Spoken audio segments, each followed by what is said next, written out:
Everyone, ah, there's our notification that we're recording this to hopefully be able to make it available for some people who weren't able to attend today. So welcome to the admissions webinar. Today we're going to go over information about the program, information about the application process, and about life here at MHCI+D. Our hope in this is to give you a chance to ask questions after we talk about things, hopefully not just duplicating what's on our website.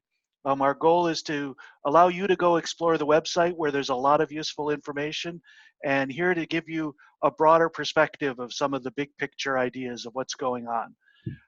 We have a chat box where we'll collect questions throughout the presentation. If anything is urgent, you might want to raise a hand or something like that, but probably we'll wait on questions until the end for the most part. So just feel free to put them in there at any point, and once we get to the Q&A part, we'll start running through what's accumulated. So for the session today, the co-hosts, first we have Axel Rossler, our program director. Axel, you want to say hello? Hi, everyone. So my name is Axel Rossler. I am the program director, and I'm also an associate professor in the Division of Design in the Interaction Design program, which I chair, and that is in the School of Art History, and Design. I've been with the MHCID program since day zero, since we first sketched out the idea to start a unique interdisciplinary program in 2009. And then we launched in 2013 and have been teaching classes ever since. And I'm excited to be here with you all. Awesome. And I'm Matt Bartels, the academic and career advisor for the MHCI+D program. Many of you have emailed with me. I'm usually the person answering your questions about all things admissions and applications along the way. We'll also have some guests joining us in a little while, a current student, Casey, and Cassie, an alum from last year's class. To just briefly go over the agenda before we dive in. There's nothing too surprising on the agenda, I hope. We're going to start by talking a little bit about the program's philosophy and why we do what we do. Then we'll dive into the curriculum structure a bit, talk about career development and career outcomes for the program, and then talk with Cassie and Casey about their experience as students in the program, go through a little bit of instruction and tips for the application itself, and then move on to Q&A. So that's our overall plan for the evening tonight. So first up, we'll talk a little bit about the program. Axel, would you like to? Well, that sounds great, Matt. Thanks. So I want to talk a little bit about the philosophy of the program, how the program is made up. So our program is a unique collaboration between 4 departments in 3 colleges, and it's co-run by we have I hear a sound. Matt, is that you? Are you there still, Matt? I'm here, Oh, sorry. perfect. Great, so concentric rings meeting, a Venn diagram right in front of you. So it's the Division of Design, the School of Art History, and Design. My home department is the Department of Computer Science, Engineering, and it's the Information School, the UW Information School, and the Department of Human-Centered Design Engineering. And around 2005, 2004, there was a real big shared interest that we all had in emerging HCI research. And at the time, we were all kind of nested in our home departments, and so we formed a group called the Design Use Build Group, or short DUB, which was a weekly meeting of researchers and designers interested in HCI and interactions, human-computer interaction, to meet weekly and share practice talks and so forth. And really a unique thing, a grassroots thing where, faculty, students will come together. And we started out in a small room in computer science with about like 12 people on the table. And today, the weekly DUB meetings attract about 200 students, faculty, PhDs, industry partners, and we serve lunch. It's on Wednesdays. So DUB really became the platform to then launch our interdisciplinary program. Matt, next slide. The MHCID program. So what it really is, it's co-run by these 4 departments. It's administered by the graduate school, and it provides a kind of academic third place on campus, right actually just on the edge of campus, where Students learn and work and live in a student environment. We have a cohort at the moment of 42 students. And the way we teach in this program is that we have faculty rotating from the 4 partnering programs, as well as faculty that are based in the MHCID program. So really what it becomes is an exchange platform for all these different cultures and approaches to research, design, and technology that are embedded in the MHCID agenda, and a fantastic interdisciplinary platform that is quite unique in the university landscape. I mean, many schools talk about collaboration, and on paper it all looks great. But in our case, and this is my experience personally since I entered the UW campus, I have never seen collaboration at such an effective level carried out over so many years with so much momentum and so much energy from faculty. Matt, if we switch the slide. So here are the partnering departments: Paul G. Allen School of Computer Science and Engineering, UW Information School, Human-Centered Design and Engineering, and the School of Art History, and Design. And they're namely the Division of Design, and we offer in design. We have industrial design, visual communication design, interaction design. So a really healthy mix of HDR and design. The philosophy. I want to break this down in sort of 5 pillars that characterize or outline our program. The first one is that we create thoughtful technology experiences through the application of human-centered design thinking, right? So there's a design method here that really spans from observational research to ideation to prototyping to developing scenarios for future applications and potentially even follow through and realize. So human-centered design process puts people first and is really broadly informed through going into the world and working with people, practitioners on site, and figuring out how they go about their tasks, what they need, what they dream of, and then shaping technology, structures, experiences, products, systems, services that really align with those needs, and have a humanist perspective on the relationship between technology and people.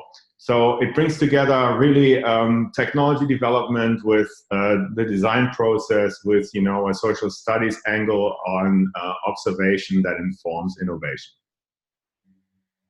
We are interdisciplinary and collaborative in teaching and learning. So I dwelled on this already. Lots of different mindsets here, and the university has very deep traditions of how we look at research, technology development, and design. And I think that's best manifested by the fact that we are all in separate departments usually in any university structure. But it's really the bridges that have been built by the faculty and students from the bottom up, right? So these were all collaborations that were initiated by passionate individuals, by passionate students who really crossed boundaries and went over to different departments. And that's the spirit we really want to keep. And that's also what we consider in our admissions, where we bring students on board that really broadly represent all the different strands of research, design, technology development that merge and converge in this idea of human-computer interaction and design. We learn, make, critique. Oh, well, not make critiques. We have a lot of critiques, but we make, right? We learn, we make, we know, we reflect, and we refine iteratively. So what this really is a studio process. This is something that was established in design programs where students will work and learn and review in a big room where they all would learn from each other, and where it really was all about project-based learning, but then also infused with knowledge elements, with reflection elements, with experts that come in and share their expertise and knowledge. So the studio is really the place where this education happens, and this is really the unique thing of the MHCID program. We are a studio culture. I would go so far as to say we're not only a design studio, but we are sort of the next generation design studio that isn't just design, but it's really the perfect combination of design, research, and prototyping, making, sort of putting ideas into the world and trying them out and putting them in front of people to see what they think and where these ideas might be going. We have a very close collaboration with industry. That pretty much runs through all strands of our program. We have industry critics coming into projects. We have industry sponsors. Our capstone projects are industry sponsored through, advising and mentorship, where students identify a project and then work with a advisor from, a technology partner. And you can find all the information on our website of some of the companies we've worked with in the past, and those are all top players in the Seattle and Bay Area technology industry arena. And, there are a lot of opportunities here. We are sort of the epicenter right now of global technology development. So there's a lot of momentum, a lot of energy here. And we have a lot of our alums going to key places, and therefore also have established a network of people working in industry that come back and give back and share back. And there's a lot of community and a lot of alumni spirit among those that went into industry and really support students in our program. And lastly, the upward career trajectory. So what is this really about, right? So graduate school is the place where you reframe and refocus. You all probably had experiences out there. You all probably had the experience of being an innovation leader, or someone being frustrated by not enough appreciation for innovation or change within your organization. So right now is the time to go back to school and really put that momentum on the road and move forward. And this is what our program is all about, right? So there's deep immersion going on. And it's not just about learning the trade and, going a little bit deeper and, finding that industry connection that moves you to your next career step, but it's really understanding the why and the what, right? Not just the what are we going to do, but particularly why are we going to do this, and really lead innovation within your organizations. I think we want to hand it over right now to, is that something, Matt, that you can talk about? Yeah, I can jump in and reiterate a little bit. I think a lot of these points on the overall structure are things that Axel has covered when we kind of introduce our philosophy. But just to say them once again, we operate on the cohort model. We think it really improves the program to bring in a group of students at the same time and to put you together in our studio space, really with each other, learning with each other through project-based work. So the cohort model is kind of central to the way we organize the program and the curriculum that we'll talk about next. Our size, about 42 students. We all fit in one room. That's by design. We want you to all be working with each other and growing as you go through this program. And then most of the year, you're going to be with that same cohort of people. Almost all of your classes are in the core curriculum, about 85%. So most of what you're doing is going to be in with this same group of 42 students. There are electives and the Dub seminar that'll see you with other people, but we really focus heavily on living in the studio together and working together on all of our projects as we go along. I think that's structurally something that makes us fairly unique in this setup. And then next we'll talk a little bit about the curriculum overall. So Axel, if you want to talk about these, or I can jump in, whichever works best. Yeah, sure, Matt. Why don't you jump in case, I skip something, or you want to dwell on some aspects a little bit further. So 4 quarters, intensive 1-year curriculum, which is a great thing because that means you're not carried away from, doing activities for too long. So the program was really envisioned as a sabbatical type thing where in 1 intensive year, you would go through a number of foundational type advanced classes that lead you to a capstone project. So each quarter is divided into a lecture and into an ideation studio. The idea is to really kind of balance this idea of like, here's a knowledge element and here's the application of like putting this to work in the studio. So in 4 quarter, the intro is really design research, right? How do you inform your design through structured research by reaching out to people, going in the world, do observational type studies, but also work, with secondary sources, a little bit about, data, qualitative, quantitative types of analysis, and how these eventually feed back into design. The ideation studio that goes in parallel is, an intensive 1-day long studio review critique event with a week-long basically preparing and working towards sort of that Friday session where we all critique and review work. The topic of the ideation studio is changing behaviors. And, changing behavior is one of these wonderful examples where you really have to look into sort of the individual, communal, and social structure of use or application, and then think about, what encourages people to change behaviors. And typically we have, a sponsored context here. We had last year a sponsorship from Premier Blue Cross, which is a healthcare provider. This year we're working on mental illness and some of the approaches that we can address there. and technology, the role of technology in approaching some of these. And then one thing you find throughout the entire year is a DAP seminar. So that's the weekly meeting of the Design Use Build group, where we have guest speakers from industry, academia, practice talks. So that is an event on Wednesdays. And then we got the Immersion Studio. Matt, is this something you want to talk about a little bit? Sure. I'll just throw it. The Immersion Studio is relatively new. We've done it for 2 years now. The Immersion Studio actually takes place the week before fall quarter formally starts. And it's a week-long design sprint where you're meeting up with your cohort mates for the first time. And within a week, you're going to go through the entire design thinking process. You'll get a problem space set out in day one, and you'll walk through all the steps. And it's really a intense way to introduce you to studio culture, to how to work through the various steps in a design process. And it serves as a probably better orientation session than us telling you all about the usual orientation pieces. So Immersion Studio happens before the first day of class. We count it as part of fall quarter for credit purposes. But then you jump into the rest of fall quarter from there.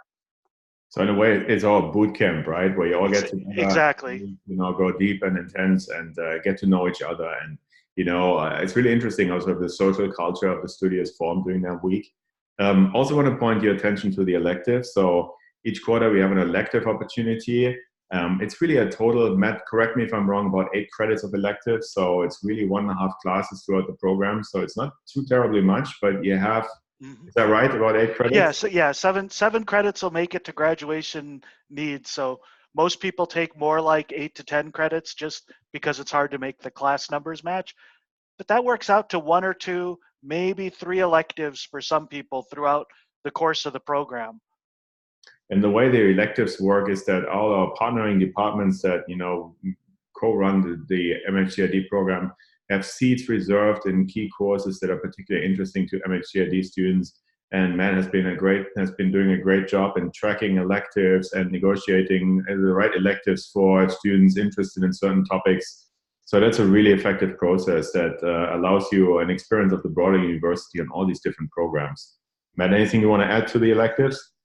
I think that about covers it. We see them as a place for you to either kind of build up the strength that you have, that you want to go deeper in something. Say you're a researcher and you want to take additional researcher courses, or it can be a place to fill a gap in your schedule or in your strength. So maybe you come in with less visual design skill and you want to take some courses on visual communication, something like that, or one of the more advanced classes in the design department. That's a kind of tool you can use your electives for. Overall, though, the electives, they are very much sort of the side benefit, whereas the core curriculum is where most of our learning and progress takes place, I'd say. Great. So then we want to move to a winter quarter. So basically fall quarter, introduction to research, introduction to, how to create ideas in the studio. Winter now focuses really on the technology development part and mostly on prototyping. So there will be a lecture on user interface, software technology. And that is really sort of the methods and conceptual framework of this idea of iterative development and incremental prototyping. The prototyping studio, which goes hand in hand with this, really the topic is embodied interaction. So what it is, it's basically a very diverse platform application of prototyping ideas. So think about, immersive environments, environmental computing, Internet of Things, connected devices, physical computing. So really the idea here is to work with hardware and software and, dig a little bit into coding and, creating behaviors, based on the Arduino platform, on more advanced approaches. And there again, what really pays in is the different types of expertise that our students bring to the studio, right? So you have students that have actually a computer science background, robotics, AI backgrounds, and then you have students who have never really coded in their lives, and sort of there's this great exchange going on. The cohort-based learning is very effective in our program. And parallel to that, again, you have the DAP seminar, the weekly meeting with the larger UW community, the HCI design community. Then it starts the capstone planning, which is really sort of the team building and the calibration of like, okay, what do you want to do for your capstone? So when you look at the picture from winter quarter, spring quarter, summer quarter, there's basically 3 quarters to do capstone. And we start already in winter quarter with formulating ideas. We have a number of partners lined up from industry that will mentor projects. And then we are doing topic formation, or, what is the design challenge that you really want to approach here? Again, that comes with an elective that you can take. And as you move to spring quarter, right, the lecture will be design of interactive systems. So that is really sort of a reflection and a more conceptual approach to this question of design in the whole HCI and design arena, right? So what is your role as someone who designs interactive experiences? And, how do you calibrate this with technological possibilities and, actual needs and societal impact of your innovation? So a little bit the ethics debate of like, what is the right thing to do? For whom is it right? What are the participatory design approaches that really help you calibrate better to a broader audience and helps you to predict sort of the pros and cons of design innovation? The research studio that is in the studio section is the preparation for your capstone work. So at this point, you're working in teams, in capstone project teams, that in part you form and in part we, help you to form by, kind of mix and matching the right interdisciplinary mix of students into teams. And you will be starting on your capstone project, the research aspect of your capstone project. So this is when you actually go out and you do a little bit of field observation. You might have interviews. You might have experts coming in, helping you developing a project. You might have potentially meetings with the industry partners we have. So this really all leads up to the capstone project. And again, DUB seminar and then portfolio, because as we're going into summer, you will be applying for jobs at the end of summer, during summer. So what does it take to build an effective portfolio? And now as you go into the summer quarter, this will be basically a very big and intense studio. So this is an 8-credit studio. This basically consumes your entire week. And what it is your capstone development. You're developing this in teams, and you will be mentored by an industry partner, advisor that has worked out with you the design challenge and helps your team to succeed in developing their capstone project. And on the side of that is the elective or, your job search. And Matt is the expert really there who guides students through, all the branches that it takes to get those interviews and find those jobs. Do you want to talk a little bit about that? Yeah, I'll talk a little more about that down the road. I would just say that when Axel says the capstone studio in the summer, it might look like just one course. When it's all consuming, it really will be all consuming for you there. And I'm sure we can get Cassie talking about that in a little bit as well, that this capstone studio will be your life in the summer as you culminate and get ready to graduate. I think these next slides we can go through rather quickly. This is just the sort of horizontal slice through what we just discussed, the pillars of the curriculum.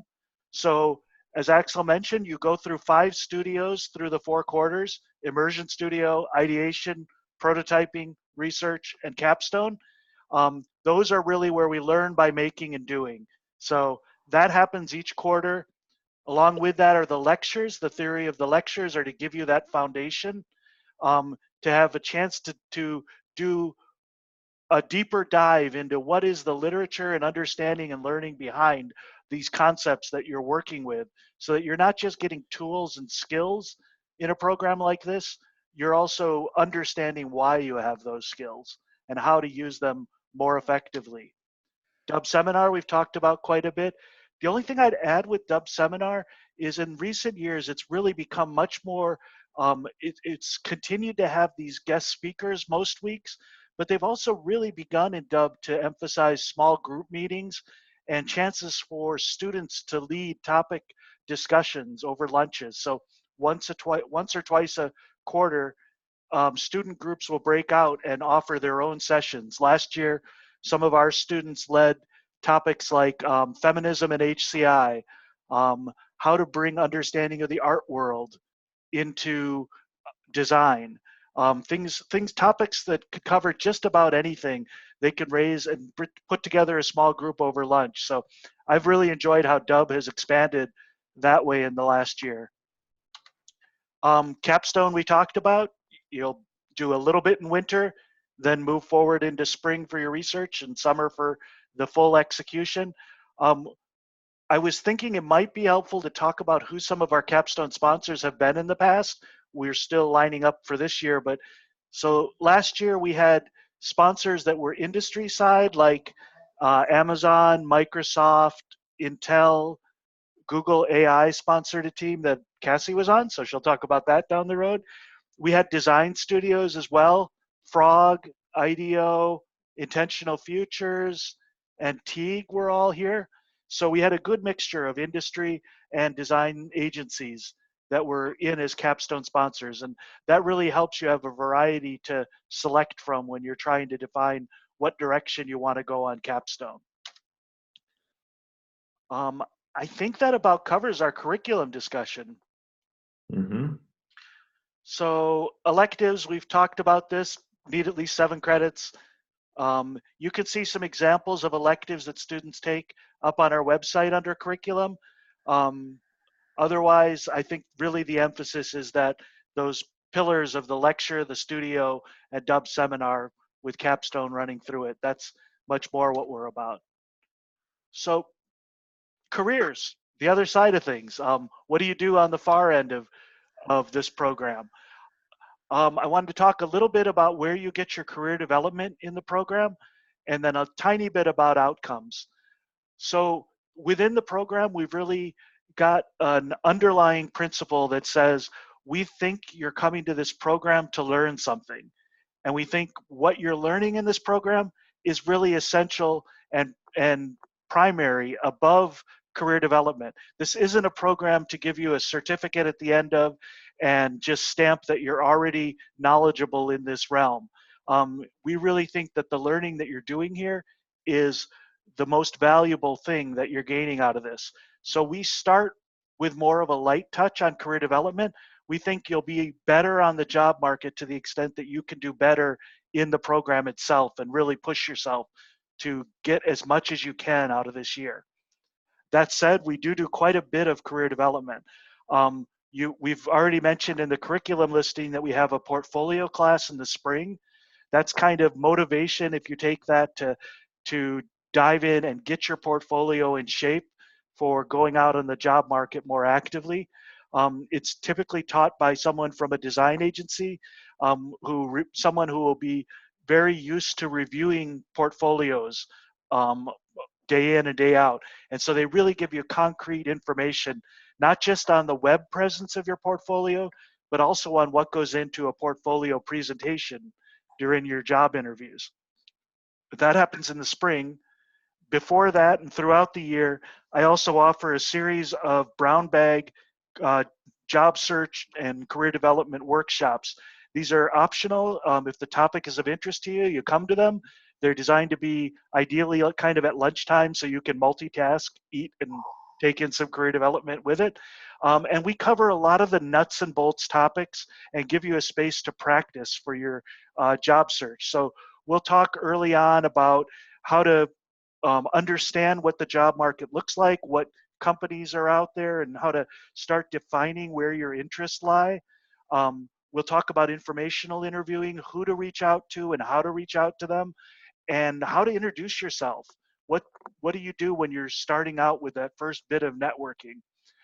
Then we'll move into more discussion of a lot of the pieces of what you put together for a job search. So we'll talk about resumes, do some on the portfolio, and then talk about applications in general.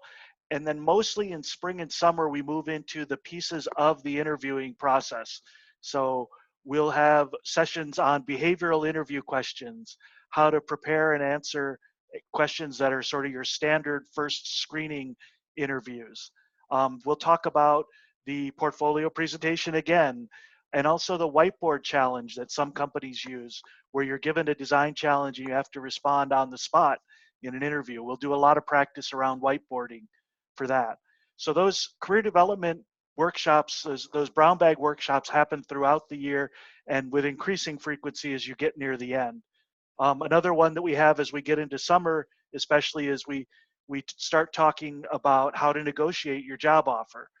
You know, what are the pieces that go into a big job offer when you're coming out of a program like this? What should you pay attention to, and how do you negotiate for a fair amount? All of those get covered in the brown bag sessions. In the summer, we hold a career conference.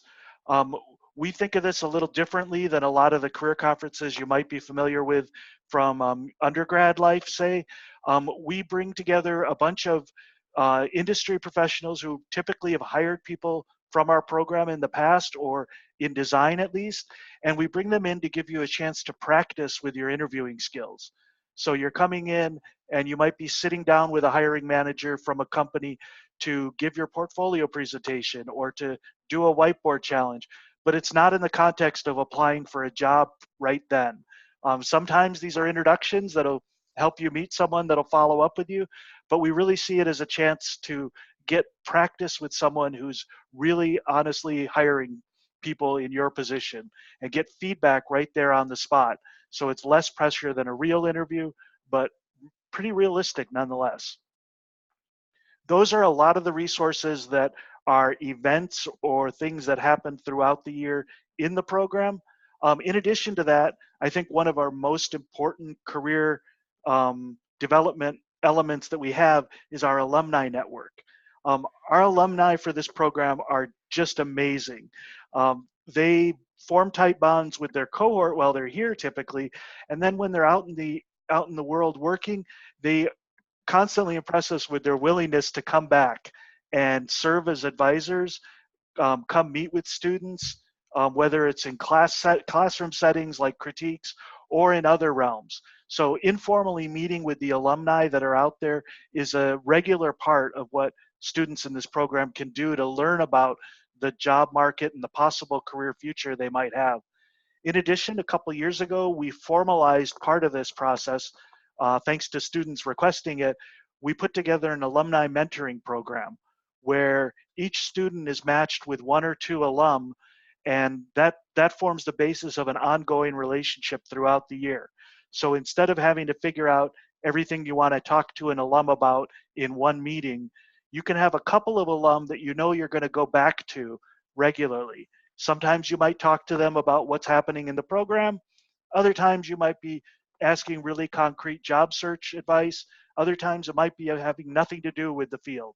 So the alumni and the alumni mentoring program can be really amazingly helpful as we go along throughout the year and as you get a sense of the field out there. When it comes to outside of MHCID, oh, I should mention also for MHCID research resources, Axel and I and instructors in the program, we meet with students regularly as well. So I do one-on-one meetings with students all through the job search process to help you with your own individualized questions. That's just a standard thing that um, alumni, current students, everybody comes in to talk about where they are when a brown bag session isn't necessarily going to cover what you need right when you need it. Outside of our program, UW resources are also worth having in mind. Our biggest UW resource we've already dwelt on is the DUB community, this broader HCI practitioner community within the University of Washington, where faculty and PhD students and other master students get together regularly. That can be a great resource of just knowing that there are hundreds of people on campus who are interested in the same things that you are. Having that community here is a great resource, informally and formally. Tomorrow we're spending all day with the DUB community at a retreat where we're all going to talk about various topics that are of interest and get to know each other a bit better. Beyond DUB, there are benefits to being at a big state university. All of the facilities that may not fit in our studio or that may not be right sized for a small program like ours are available in the larger campus area. So there are maker spaces on campus. There's innovation hubs where there's startup groups meeting together. There's a large career center that has workshops more than you could ever take. There are career conferences that are more like those traditional kind of massive ballroom scenarios where you have a chance to maybe meet with some companies that we wouldn't see inside the studio. So all of those are available on the UW campus. And then finally, being in Seattle is a benefit of the program that is, again, a really key element here. Other than the San Francisco Bay Area, there really is nowhere better for working in the tech sector right now and being involved or living in a place where people are practicing what you're studying in class. The community around us is filled with all sorts of other practitioners that you can reach out to. And there are events going on all the time. If you're following our social media accounts, you might have seen an Insta story that Zara posted just today or yesterday, where a group of students went to a meetup at Google to talk with a group called Ladies at UX. Those kind of things happen almost weekly or more often than we can attend, but you wouldn't get that in a setting other than somewhere like Seattle, where we have these big tech companies around that can really offer so much to us. When it comes to career outcomes and what you're likely to be doing when you make it to the other side of a program like this, I don't think there's too much surprising if you know a little bit about the field when it comes to typical job titles that we see.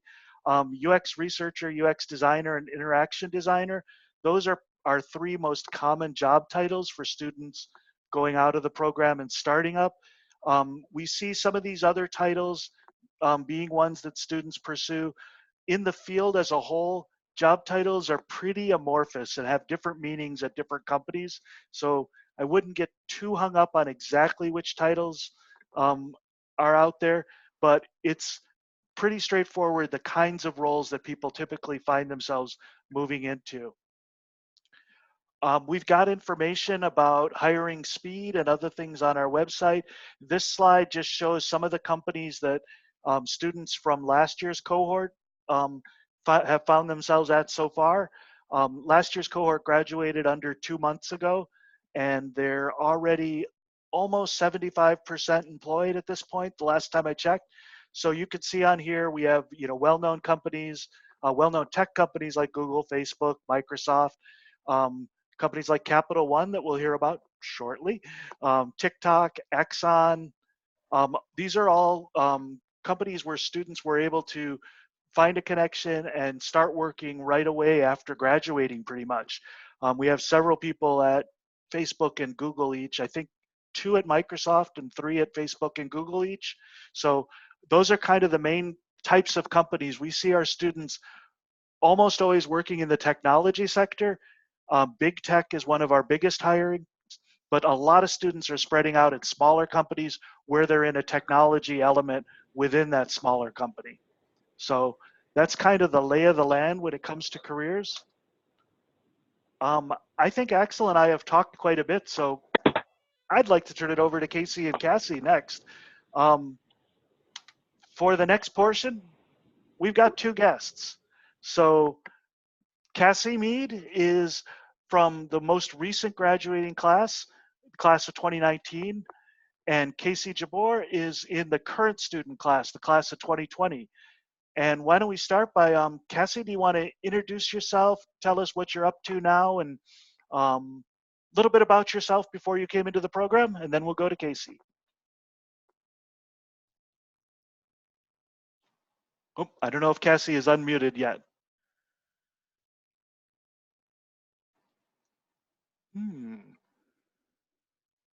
Casey, by any chance are you there? Oh, I'm here, Matt. Sorry, I just needed you to unmute me. Hey, howdy. Hi. By the way, hello, Cassie. Hi, how's it going? Pretty good. Awesome.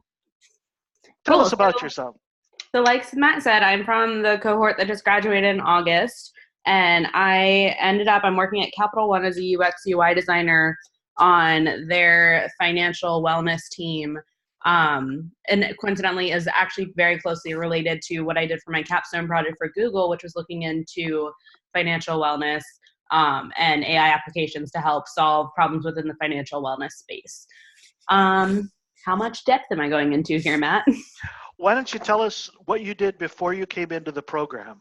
We'll start with that, and then we can go into other things later.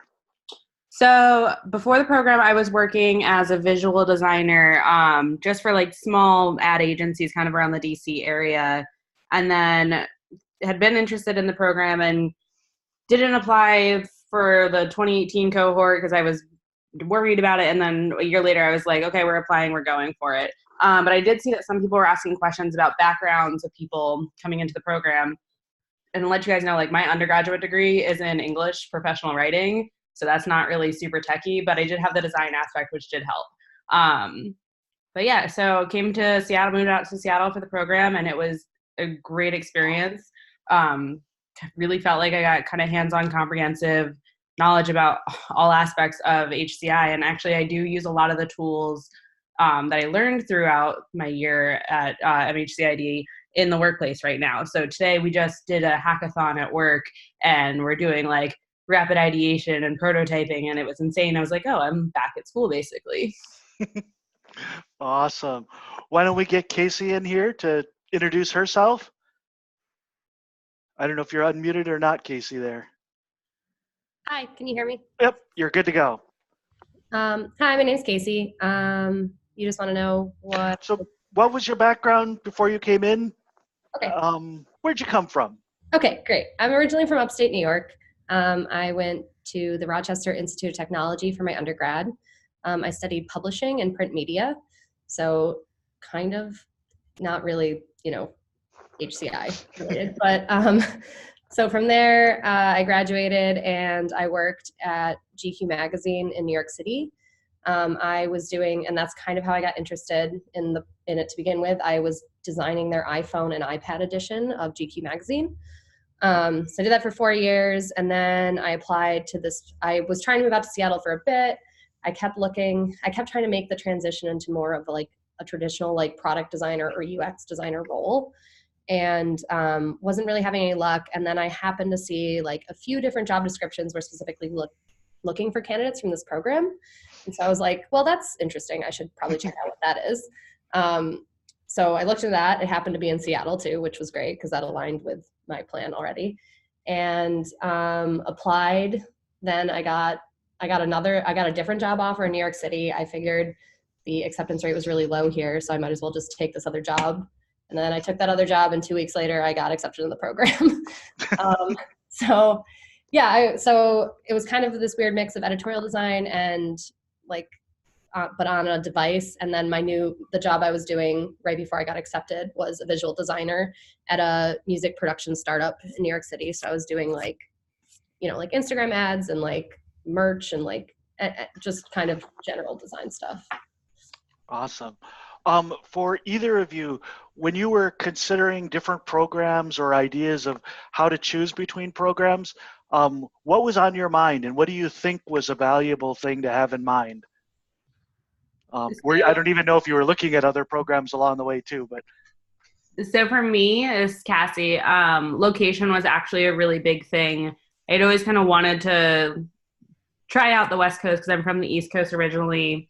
Had wanted to live in the West Coast, and I was like, Seattle seems like a great city. It's like Matt and Axel were saying, you're in a great place for technology. You have access to a bunch of meetups pretty much all the time. Like if you really look, if like you don't even really have to try and look for them, they're there and they're happening every week, twice a week. So the opportunity that the city of Seattle alone holds was really appealing to me. And then also just the reputation of the program was really big for me, at least. Yeah, for me, I wasn't so much, I didn't apply. I did not want to go back to school. I wanted to go to this program. So I didn't really look, I like looked into other programs just as like just to confirm that this was what I wanted. But the fact, like coming from a tech school to begin with, they were really like hands-on and interdisciplinary, and they were on the quarter system. So those were all things that were really important to me to begin with. It was really important to me, having been working full-time for nearly 6 years, to kind of, the 1 year aspect of it was really important. And I just felt like no other program had all those things that felt really important to me. So, Casey, I wonder, you're all of 3 weeks old in this program. What's it been like for the first few weeks? It's a lot. Like, I mean, to just the fact that like I've been out of school for 6 years, like learning is just learning how to do something new every day is so different than a full-time work environment. Um, so that's just completely been kind of crazy. Immersion Studio was crazy. I forgot how social college and like school was in general, like kind of in a workplace, like you kind of have your meeting and then you put your headphones on and you do your thing, but it's so like collaborative and social here. Like you're just constantly surrounded by people doing group projects and like, that was just an interesting adjustment that I didn't really expect. Yeah. Yeah, Cassie, what do you remember about the transition into the program and whether it was? So what I remember was I had moved to Seattle 4 days before that started, and I didn't have a couch or a bed, and was just kind of winging it at that point. But no, the Immersion Studio definitely, like, they throw you in and you just kind of hit the ground running, but it's a great way to start because it really gets you accustomed to kind of the speed of the program and like what's expected of you. And also really gets you starting to know the people in your cohort and really getting to understand kind of like what roles you might want to like pursue or like what interests you and what kind of piques your interest and really starts giving you a platform to jump off of and shape your year. And like, yeah, a year seems like a long time, but when you get through it, like it goes by so fast and definitely is a fantastic way to start emergency. But it is also, as Casey was saying, it is like, oh my God, if you're coming from being out of school for a while, because I had been out for 4 years and forgot how to do school things. So yeah, I don't recommend coming here right before that starts. I moved here 2 days before, and that was like, yeah, definitely give yourself time. give yourself like way more time than 2 days. Like at least a week, at least. I was just sure I'd be fine. Biggest mistake I made so far. So we talk a lot about, the value of the studio culture and putting you all in a room together. You guys actually lived it. So do you think that was a helpful and an important part of the way that the program is working for you or did work for you? What's it like being in that studio culture? I mean, I thought the studio culture was great because we all came from such different backgrounds. It was really interesting to be able to talk to, like, as you're getting to know everyone in your cohort, being able to like talk to them about their experience, like where they're coming from and like what they know. And also like, as you're working through projects, it's not expected that you know everything. Like that's the joy of like HCI in this program is that it's a collaborative effort. So while I might consider myself an expert in X, Y, and Z, someone else on in my group or in the cohort is an expert on something completely different, and they can share that knowledge with me and I can share my knowledge with them and get kind of a better, like more holistic, rounded understanding of a problem. And it really allows you to kind of see things from all different angles. Yeah, I have really liked it because it's kind of interesting to just be like in there, like talking through a problem with your like group, and then like someone will over here and be like, oh, I did research on that like in a past life, like let me share that with you. Or like, oh, like you're looking for someone like with this really weird specific thing, like I know someone that has that weird specific thing. So it's kind of nice to just be like in the same space and like kind of everyone like it's nice because everyone's in the same boat. I didn't really know what to expect, like if there'd be like a more competitive aspect to it or not, but it hasn't so far for me at least seemed like no one's like hiding their own information or like trying to like be like, no, this is mine, like I worked for this, like you don't get this. Everyone's like really willing and open to share their knowledge and information and connections and experiences, and that's been really, really nice. Just from the 3 weeks I've been here. Awesome. What's your ideation project, Casey? Ideation. The studio. What's your studio project? Yeah, sorry. Okay. That one. Yeah. So that one's the mental health one. That one is my group is focusing on social anxiety in children. So we're just getting to the ideation portion of it. We've done like the research, like formative research, and then we did a cultural probe, and now we're just getting into our assignment this week is we have to turn in 30 sketches each of just initial ideas. So we're just starting ideation. Awesome. And Cassie, you mentioned your capstone was personal finance, which tied right in. Yes. That worked out really nicely. Oh, it worked out fantastic. I'm literally doing the same thing, but now getting paid for it. So that's cool. Not a bad setup. Any advice for applicants as they think about putting together an application that makes it into the program? Because we'll talk about it. It's fairly competitive to get in, and your 2 success cases. So, any recommendations? Definitely use your portfolio. I mean, this kind of goes without saying, but like use it as a place to really showcase your skills. And you don't have to be like the best designer, but just make sure you're showing that you have a process. I found like that was, I think a piece of feedback I actually got was that my portfolio showed that I had an understanding of like process, or even if it wasn't the process that is being used or being taught in MHCID, it still was a form of process and having that understanding. So really use your portfolio to tell a story about your work and just a story about you and how you relate to your work. Yeah, I liked that I could like use my portfolio and my personal statement in like conjunction. Like I could refer in my personal statement back to pieces that were in my portfolio, and then like my portfolio could show the actual work, but I could use my personal statement to talk about like my feelings or process around the work without so much having to describe what it is, because you could just go and see. That like the personal statement, I think too, finding a way, like finding what makes you unique in it is really important. Like I remember I went through like a bunch of different iterations of it, and finally I landed on talking mostly about my experience in publishing and with the iPhone and iPad, and how when I was going through undergrad, like that's when the iPad came out, and like that's when everyone thought the iPad was going to save publishing, and obviously that wasn't the case. But just like I thought that was like an angle that not a lot of people would have coming into it. So I think finding like what you're passionate about and what makes you unique and what you specifically could add to the program is pretty important. If I'm off base. Excellent. No, you're both right on, I think. Yeah. No, don't do that. Don't do that. No, you're right. Good advice for both of you. Yeah, I mean, I definitely agree with Casey there. Like, use your personal statement as a way to kind of like show what makes you unique, but also like be true to who you are. I'm pretty sure I started mine with "I don't want to change the world" was like, so. And that would have kept someone reading after that. Oh, so. Yeah. Awesome. Well, thank you both for giving a little bit of insight. I think both Cassie and Casey are going to stick around here, and when we get to Q&A, they'll be around for that as well. So I think they'll be pitching in a lot there too. We only have a little bit more to go through before we go to Q&A, but I think we'll move forward and see what we have here. I think the last little piece we want to talk about is the application process itself. And I think the first piece of this is Axel, if you want to talk about this, we thought it'd be good to talk a little about who's a good candidate for this program. Yeah, so Matt, thanks. What's really exciting is we have very interesting people in the program.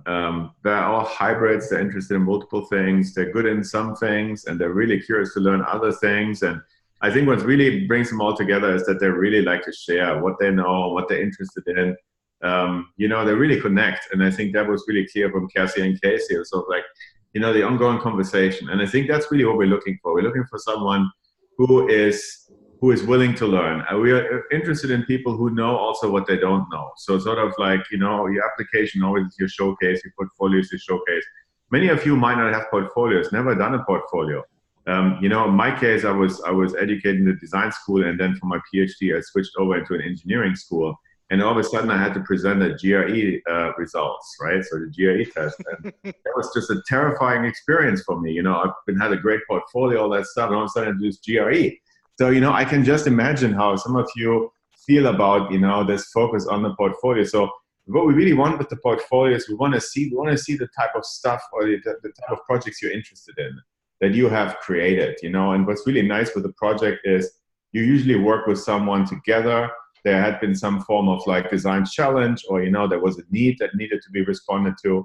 And, that's really what we look for in sort of this portfolio idea of like work samples. So don't think about it as like only a formal design portfolio, but really, show us some work. And, so the ideal student finds meaning in collaboration, right? So likes, enjoys to work together, learn from each other, is self-directed and driven, is organized. And you know what? This impulse to creation that's listed on the slide, that's just passion. And you can have passion for anything, right? For, asking questions, discovering new things, coming up with new ideas, bringing some people together to make some stuff happen. That's really the energy and the passion that comes with sort of the design profile, or this idea of like just interdisciplinary work with the design component. The other thing is our program is intense. I think that's sort of what you heard from our alumni, and there's a lot of work here. So we intentionally fit this into a year instead of doing 2 years like some of our competitive programs. And with that comes everything. It literally comes with a fire hose. So it's usually not possible to, maintain a job on the side, or, do this sort of part-time or in the evening. This is really a full-time gig. And that is something we're looking for. A person who's really willing to dedicate a year to this. And it's sort of this willingness to work in a studio.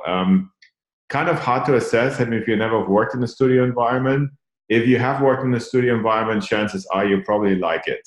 It's a really good educational setting. And what's interesting too is so many departments and education settings are now looking into introducing studio settings in their education. So that's really a good thing to be exposed to. Matt, do I forget anything in terms of? No, I think that covers it really well in terms of what we're looking for.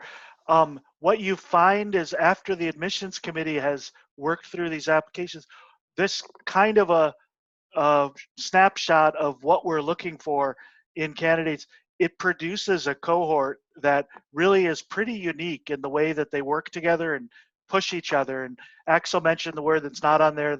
It's a passionate group of people. So by putting the right people together in the studio, we can kind of sit back and watch everybody push each other to do better and better. If that kind of an environment is one that doesn't excite you, this may not be the right place. It really does pull a certain type of person together. So I think that's kind of an overview of the things we're looking for. This is more nuts and boltsy, but just to make sure you have all the straightforward ideas of when things are due, January 15th, have that in your head. That's our deadline to get your applications in. We don't review anything early, but once January 15th comes, if you haven't turned in your application, you're out of luck for the year. So that's a firm deadline. March 15th is the deadline we work for. That's when we want to notify you with offers of admission. And then everybody who's offered admission has until April 15th to make a decision and commit with a deposit. So the 15th, those are the days that matter as you get into the 2020 year. Application materials, looking at the time and thinking about what we can talk about. We've already mentioned some of these things, so I think I'll leave Q&A as a time when we can dive deeper on the ones that matter the most for you. Basically, there's personal statement and what we call supplementary material, which is often your portfolio. That's where you really want to put your focus and spend a lot of time iterating and coming up with the personal statement that best expresses what you're trying to get out of this program and why you'll be a good member of the cohort. Supplementary material, your portfolio, that's where you show us what you can already do. And I think Cassie, Casey, and Axel have talked a lot about how they made use of those two in conjunction. The only other one I'd talk about a little bit is letters of recommendation. Just to advise you to get to work early on lining up your recommenders. That's the piece that you kind of have least control on. And you want to talk now to the people and then be following up with your professors or your managers to make sure that they're turning in strong statements that really describe what you can do and that they're getting them in on time. We'll answer questions about anything along the way in the Q&A, I think. Finally, just side note for international applicants, you also have to demonstrate your English language proficiency. That's either through methods like having a degree from a school where you were taught in English or taking the TOEFL, and we have really high standards for what you need to achieve on the TOEFL, that's because of this cohort system and this studio model.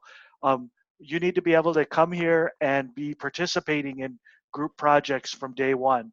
So be sure to pay attention to the English language standards, 4-year accredited school, and we ask you to convert your GPA from any system into a 4-point scale. That covers what we had planned to talk about today. It's a little after 7 o'clock. I think the next step is to go to questions and answers in the chat box. And thanks to technology, I'm going to stop the screen share that I've got here and pull up the chat box and hopefully have that as what we see now for going forward. So I think we'll work our way through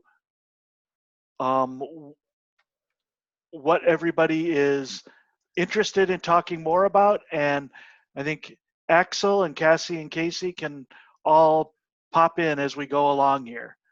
So I'm not sure what your screen is showing at this stage. I'm hoping to have the chat box enlarged eventually here. But let's take some of the questions, maybe starting up at the top and seeing what early questions were.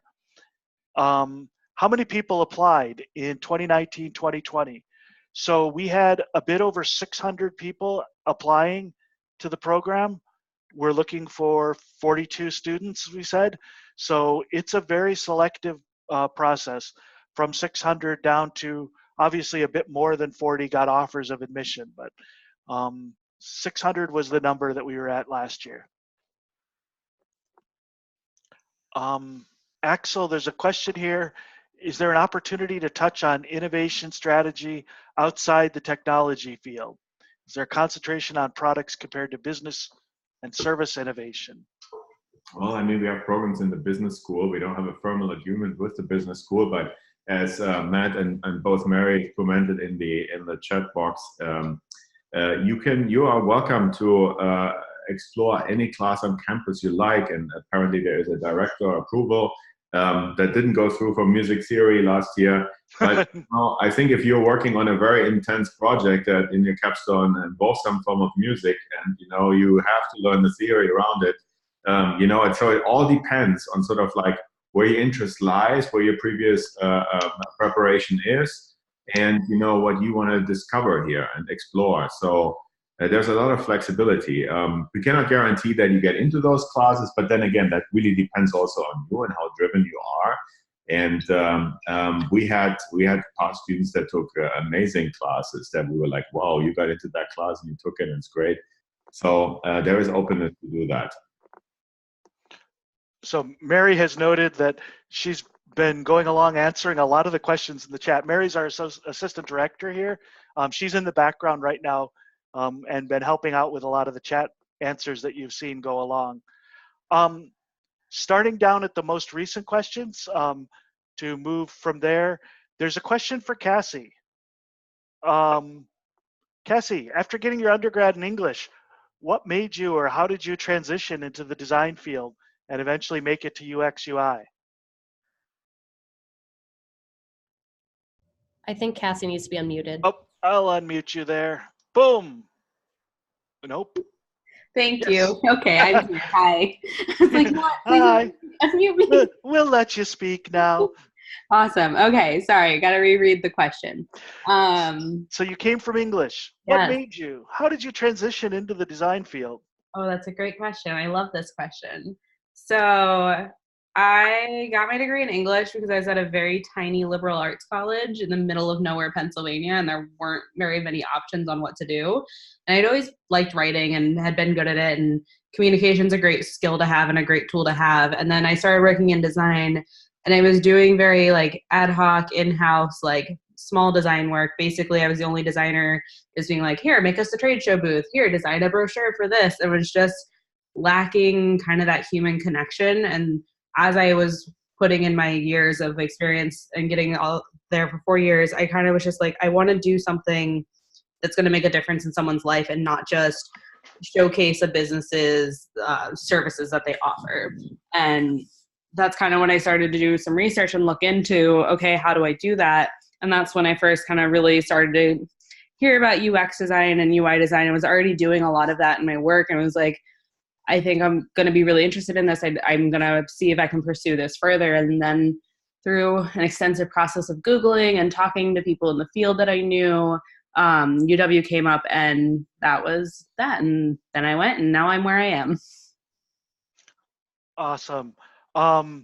Looking at next questions that I see along here, I'll start with the most recent one. If you have an individualized question that's a personal situation, your best bet is to email me and we could talk about them. Just giving that as a heads up as we go through these. MHCID at uw.edu. So just the program name, that gets to me and we could talk about your personal situation. Zahao writes, how do I transfer my credit to a 4-point scale? The suggestions on the grad school site, the link has been broken apparently. We'll go and fix that. I wrote them and asked for the new link, but I don't know if I actually took the answer and put it onto our website. There are a couple of suggested ways. You're choosing a conversion method. We have a couple suggestions through the grad school, but it's up to you to find a good solution. We don't require a certified conversion though. So you don't have to spend your money on WES, for example. Can I avoid mentioning one of the colleges I attended? Someone asked. Took some courses at community college. No, we ask that you submit unofficial transcripts for anywhere that's a degree granting program. It's okay. We like seeing work in different fields. That can often be to your advantage in a lot of ways. So we do ask that you submit any college transcripts, any unofficial transcripts from anywhere that you've attended. Matt, I see a couple of questions about portfolio I could answer. Yes, go for it. So one question was, how many projects shall I feature in my portfolio? So you should always think about what are your strongest projects that are most representative of you, and start with your strongest project, and then maybe include a handful of projects. You can find a focus on like 2-3 projects, put in a 5th or a 6th, but don't make it an endless thing where there's like 25 projects and they're like in chronological order with your oldest stuff first and your latest stuff last. You know that you have improved over time, so select, make decisions to what you want to feature. I think that would be my advice there. Now we have one question from a student with an architecture background. Can I include my drawings and sketches? Yes, we're very interested in seeing your approach to form, but we want this portfolio to address some of the mission elements in our program as well. For example, how does this affect people? What is your view on sort of environments and how they basically provide envelopes for certain activities, certain behaviors? So we want to see sort of like a little bit the human focus in this and not just the building focus. So architecture portfolios tend to look a certain way. Industrial design portfolios look yet differently. Many of the UX UI portfolios include endless mobile phone examples of mobile interface designs. We've seen many of them, and then some more. It becomes a little bit of cliche sometimes. So show us that you're versatile. Show us that you have ideas about not just working on the conventional realm of doing UX UI. But what's next? What's outside of those? Show us a little bit of imagination or interesting project that you did there. So those are the things we're looking for. And I would say, if you're not in the field already, we'd be really excited to see your portfolio or supplemental materials emphasizing what you're strong in already. Mm-hmm. So if you're doing research in a research lab, talk to us about that. If you're an architect, you might need to put some context around the presentation of an architectural portfolio that says, here's the process I use to get to a final outcome. We want your strengths to be emphasized. Mm-hmm. We think you're going to learn once you come to the program how to work through design thinking and the methods that we have here. So if you are not functioning as a UX designer right now, presenting an app redesign is probably not going to be the strongest work you can show us. Maybe it's something that has nothing to do with design at all, and that's what you want to show us. Exactly. I mean, this could include that, maybe you worked on a paper, maybe you worked on a research team and a research project with some interesting folks looking into some interesting aspects. Or, if you're a writer, maybe, you put all your strengths in the statement and frame it from that angle. We are really interested in getting very different types of expertise on board. I'm surrounded with designers all the time, and I know what designers can do and what they can't do. And, that's why we have this program, is to actually bring all the other folks in that, contribute the adjacent knowledge to really create that critical mass of converging knowledge that is not just design, is not just, computer science, it's not just social science, but really creates this blend. And I think that's what we're after here. Awesome. I see there's a question asking about opportunities to do research study with a professor. Are there lots of opportunities? You can have some opportunity to work with professors, but I think that's a good question to distinguish how this is a professional degree and not a PhD program. If what you really need and what you want is that model where you attach yourself to a professor's research program, this really isn't the right program for that. There are lighter opportunities to work with professors on research in this program. Those are much different than sort of the traditional model of joining a lab or joining a research project. Instead, you'll join for a quarter and maybe do a little bit of work with a professor.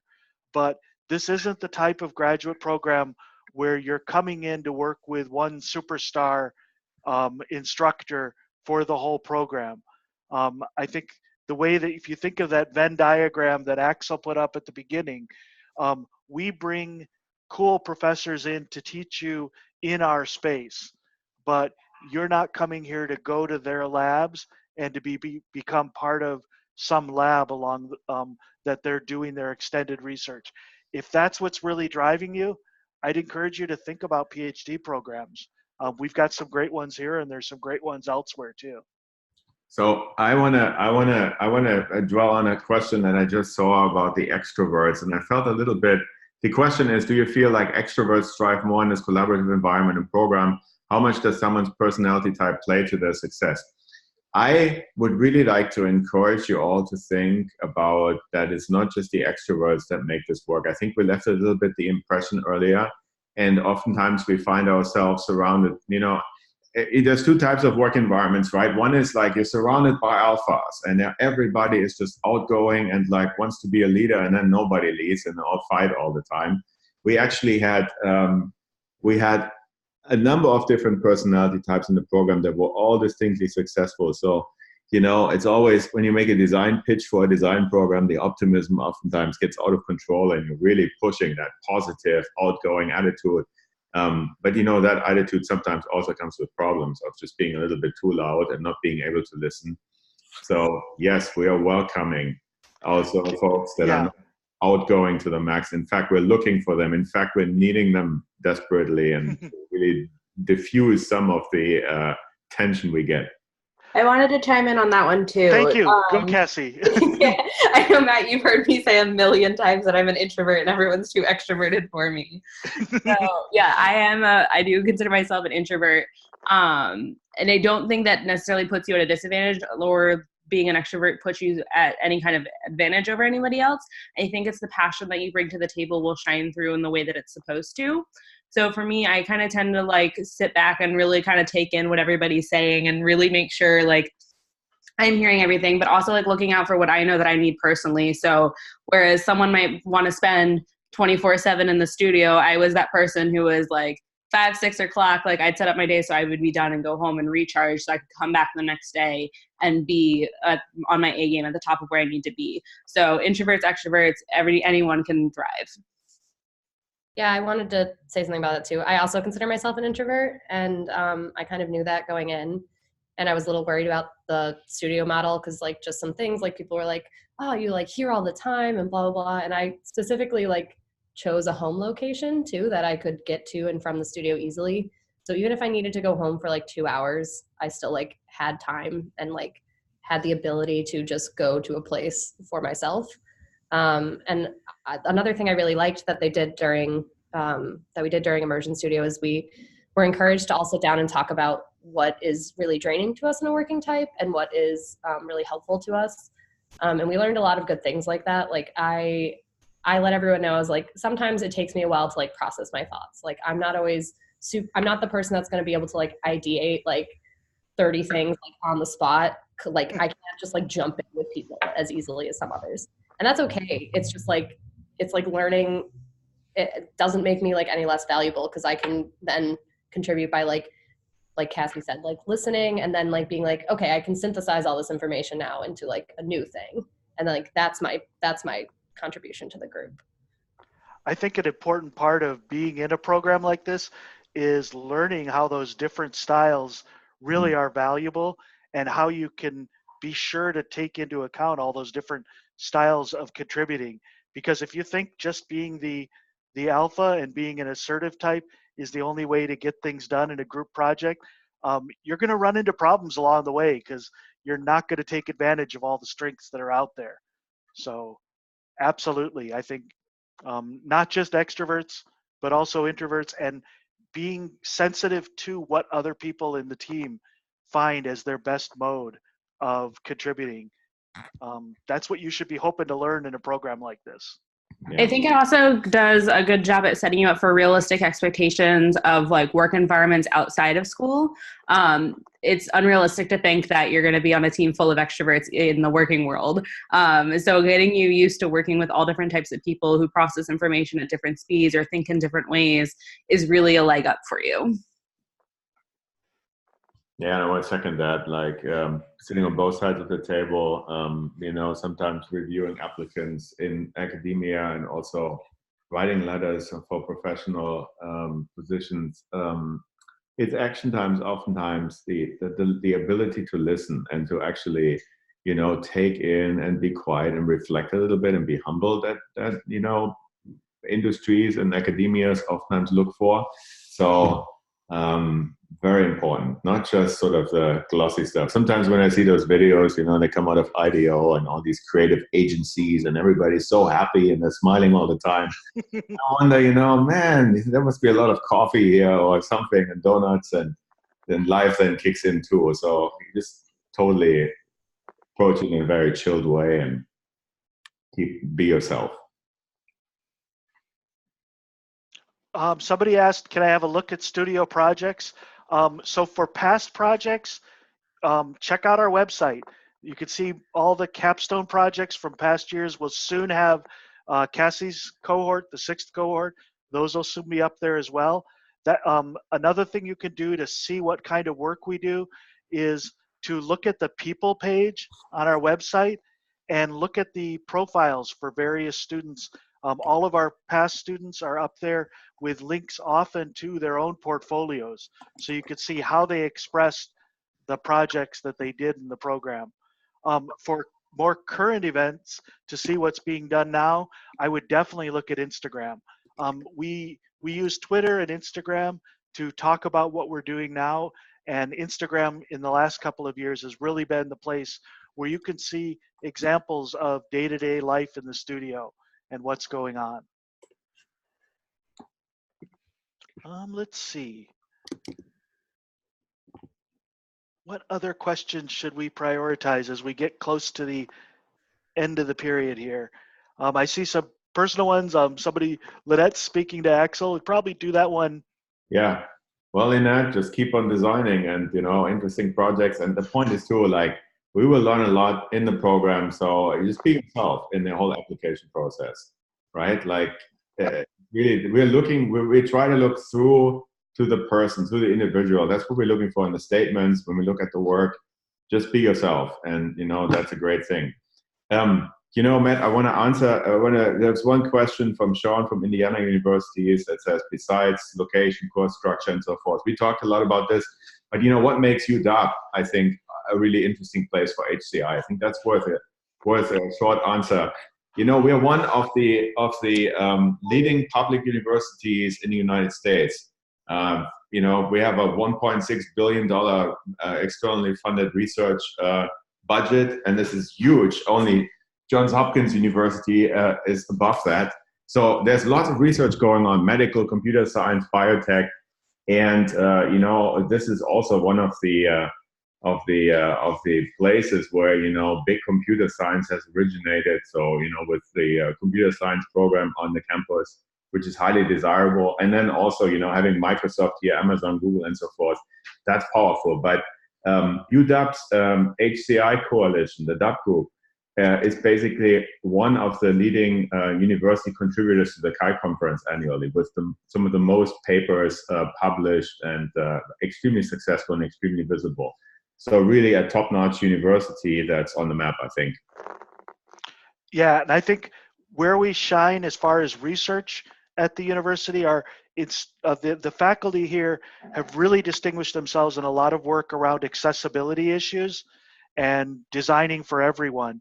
Mm-hmm. That gets reflected in the instructors we end up bringing in to teach in this program. So though you won't be joining those research labs, you're going to be in every course we take talking with instructors and being instructed by people who just live and breathe sort of how to make interaction design accessible to everyone and what that means on a day-to-day design level.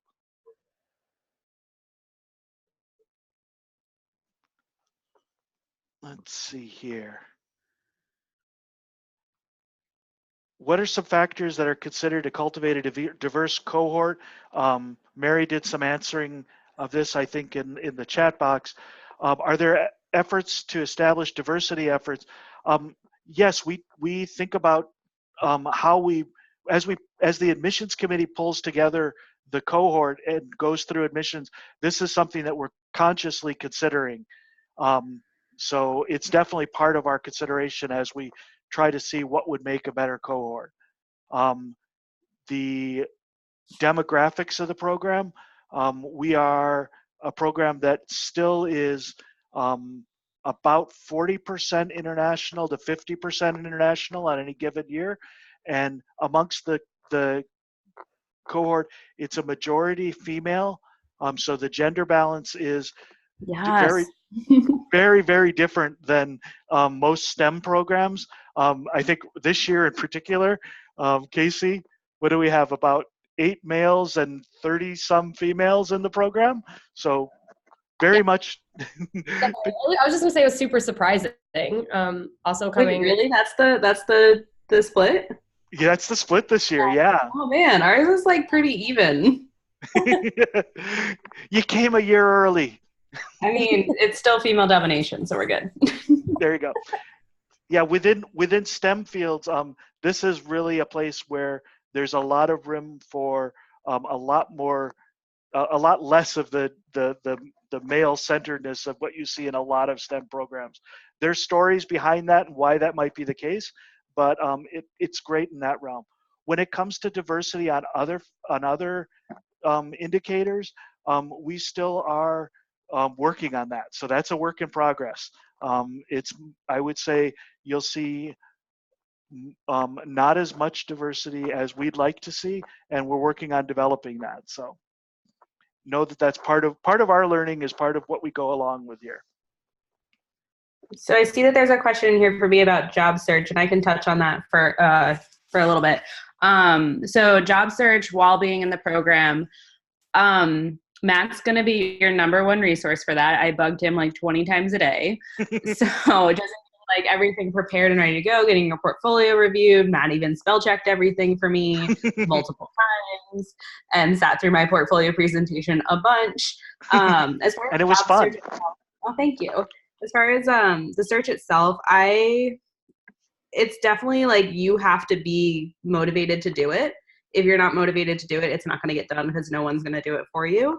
So I kept a running like Excel spreadsheet of just places that I was interested in, if they were hiring, the types of roles that they were hiring, and started making that maybe in like February or March. Mind you, we didn't graduate until August, so that gave me a lot of wiggle room, a lot of time. I didn't really start applying for jobs until the end of June, early July, because anytime before then, it's usually too early. They'll just tell you they don't know what roles they're going to have in August. You might get lucky and have a company that like is willing to kind of work with you in your schedule. I actually only applied to a handful of places. Capital One was kind of on my radar because I was looking to move back to the East Coast, and got in with Capital One, and it was once I got kind of the screener call with the recruiter, it kind of moved pretty quickly from there. But it's definitely like you need to be self-motivated. I highly recommend taking the portfolio course, because if you aren't motivated, that course will get you motivated, because you have to get your portfolio done, and then it really gets you thinking about the job search and kind of what you need to do, and help you kind of make a list moving forward of like, here's everything I need to do, what I need to practice, and what I need to work on. Absolutely. I saw a question for Casey up there.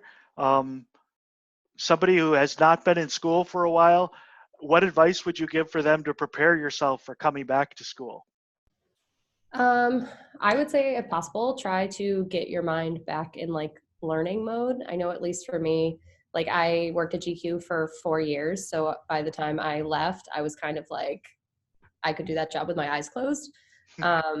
So if you can even just do like any like lynda.com courses, or like, I guess, LinkedIn Learning, or like even just YouTube tutorials, like teach yourself a new program. Just re-stretching those muscles again has been like just something I did not really realize would be hard for me to get back into. But yeah, after kind of doing the same thing for a while, it's been like it's just been interesting how not naturally that has come back to me. And just the idea of like putting yourself in an uncomfortable position of like, I don't know anything about this, and like that's okay, has been also just an interesting like personal crisis going on. But yeah, if you can get comfortable with like not being comfortable with it, if you can like teach yourself something new, even if it's just anything, just try a new hobby, just put yourself, like take a class or something, put yourself in a situation where you're just like, I don't know anything, I'm uncomfortable, and try to just like re-stretch those muscles about learning, I think would be really beneficial. And then once you get accepted to, they give you like a list of like programs you should like learn, and like books you should read and stuff like that. But yeah, I just, putting myself back in uncomfortable situations earlier would have been helpful for me. I think that's true. Yeah. There's a good question on here about how do you showcase a research project you were part of, and doesn't have something that doesn't have an online presence. I have an idea on that. I'd also like to hear from Axel, who's read hundreds of applicants for this program. When you're working with something that's not a traditional design project, but you want to use that in here, I think you're going to have to write something and give us some context. Axel, what do you think would be advice for that? It doesn't have to be published, right? It can really be something that you have a white paper or so, just link to it. And you don't have to build a website just to link to your paper. So just link to it from a Google Drive, as Mary said. Just put a linkable, like put the URL into your PDF, or, highlight it in some form. You click on the PDF and there's the paper. That's good enough for us.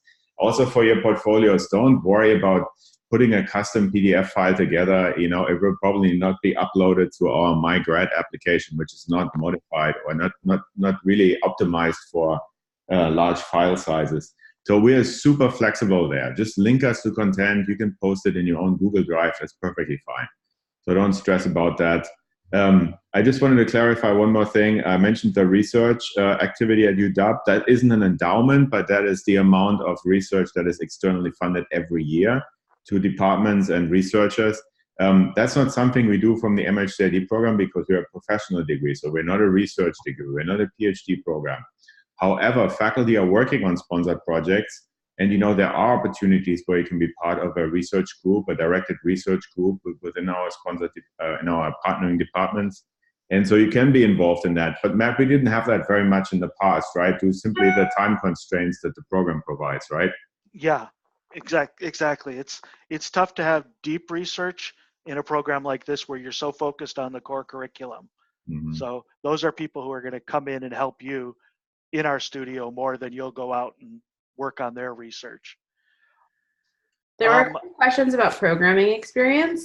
So as someone who had zero programming experience coming into the program, I honestly wouldn't worry about getting too much. We did a whole prototyping studio using Arduino, and that was pretty much the first time I'd even seen Arduino or like learned how to use code in that way. But I took physical computing in the fall quarter, which really did help me with Prototyping Studio. It just gives you kind of like a jumping off point of getting into coding with the Arduino and using the Arduino. But it's definitely easy to pick up and learn kind of on the go. Arduino is open source if you wanted to kind of pop in and play around with that. There's tons of tutorials online. On YouTube, there's tons of stuff to look into. So if you wanted to kind of get a jump start on some of that, that's what I would recommend doing.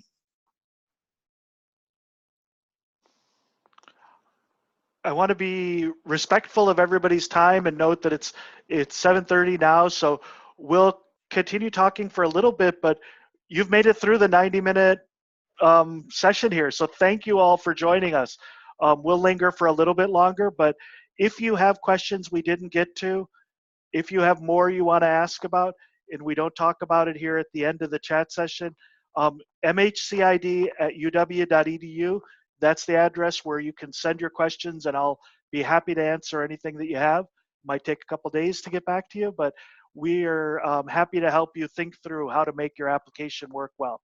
But we hope that by talking to Cassie, Casey, Axel, and I, and with Mary in the background answering a lot of questions, we hope this has been a good chance for you to get a feel for what the program's like and what kinds of things go into becoming a good member of the cohort. So thanks everybody. Thanks Cassie and Casey especially for taking time out of your schedules. Cassie, you're on the East Coast, so it's getting late there. Yeah, it's about time for bed because I gotta get up and go to work tomorrow morning. Yeah, you got this thing, this job thing now. I got this job. It's crazy. I know. Cassie, I'll be sending you a survey after this, by the way. Oh, please don't. Oh, yeah. If you guys get to the program, answer every survey promptly, or Matt will bug you, and then send Emily to bug you, and also occasionally other people. So just answer the surveys.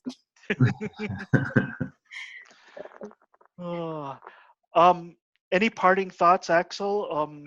No, Matt, thank you for running this session. It was really awesome to have you on the helm. And Casey and Cassie, thanks for participating. And again, reach out to us. The email address that Matt mentioned, the website has tons of information. Email us personally if you like. Thank you everyone for listening in. Thanks much, everybody.